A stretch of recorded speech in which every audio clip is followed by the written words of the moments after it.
We continue our breaking news here on CBS News 24/7. A grand jury in Greenbelt, Maryland just indicted President Trump's former national security advisor, John Bolton.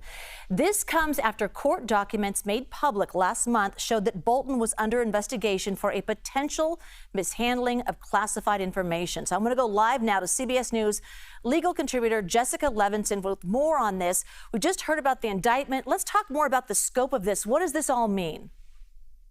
Well, obviously that remains to be seen. I mean, we're at the very beginning of a criminal case. Well, the first thing that happens, of course, is the investigation. Then what we saw today, which is going to a grand jury, making a determination. The grand jury makes a determination about whether or not there's enough for an indictment. And then the indictment really starts the clock towards a potential trial. We should really emphasize that word potential.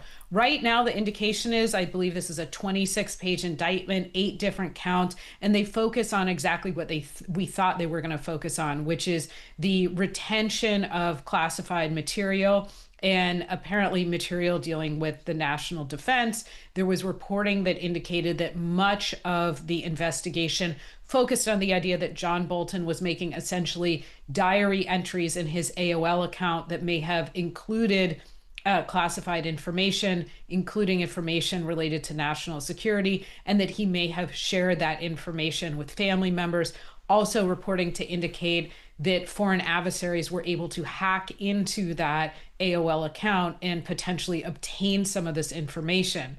So right now, that's kind of what we know. I will also point out that there's some indication that this case so far, even above and beyond the idea that we're looking at different crimes, looks different from the cases against Letitia James and James Comey, in that right now, in what we know indicates that career prosecutors were the one who went to the grand jury and said, here's our case. Do you think there's enough to indict? Whereas when it came to Letitia James and James Comey, indications were that the personnel in the Eastern District of Virginia essentially had to change over before that case was brought, that President Trump, in fact, appointed one of his personal attorneys to lead those cases, and that she was the one, Lindsay Halligan, who essentially either presented the case to the grand jury in the case of Letitia James, or was the only person to sign the indictment in the case of James Comey.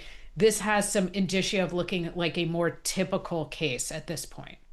Bolton's home, as we saw, was searched, classified files taken out, phone records, and then also the book that was written. Let's talk about what happens now with Bolton. This information coming out, grand jury indicts the former national security advisor for mishandling classified information.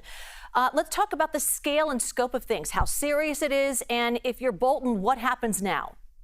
So the reporting right now, obviously this is a breaking news story, indicates that these are serious charges. Obviously, nobody wants to be on the receiving end of a federal indictment. There are a number of counts here, and they include something that's quite serious, which is having and retaining and potentially disseminating information that could put our country at risk. Now, what happens next? What happens next is that there will be an arraignment. Charges will be read against John Bolton. He will enter a plea based on what he said publicly. He will enter the plea of not guilty.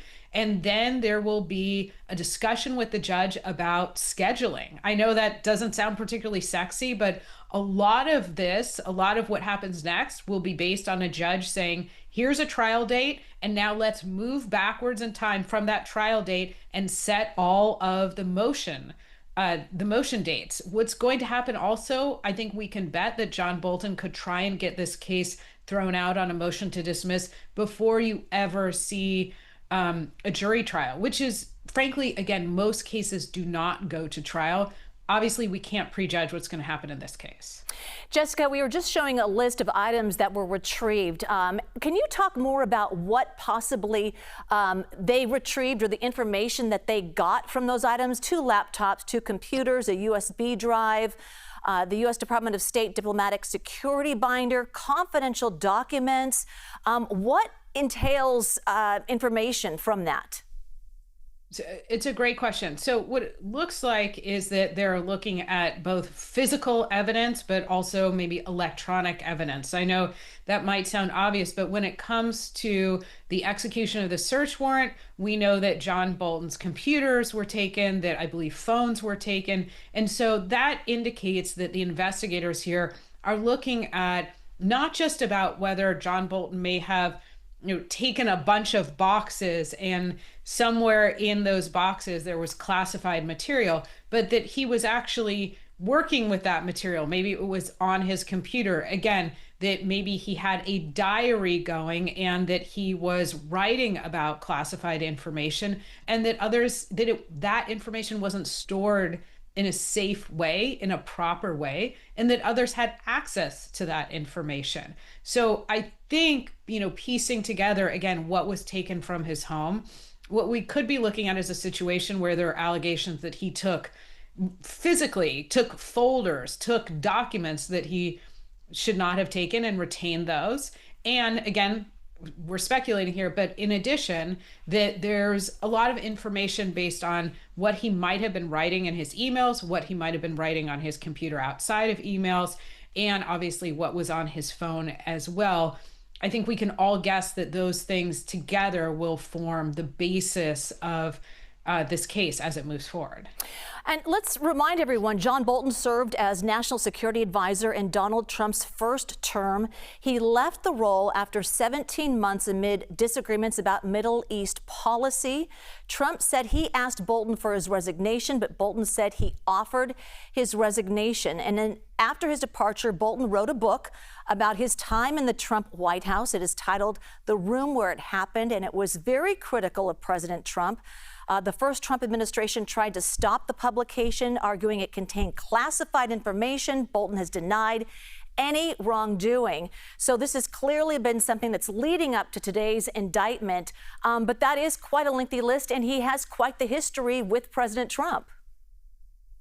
Well, he does. And so what looks similar from this case to the other indictments that we've seen recently is that John Bolton has been, I think, a political enemy of the president for quite some time now. And I think you laid out all the reasons why that has been the case. All right, Jessica Levinson, thank you so much for your insight on this important day.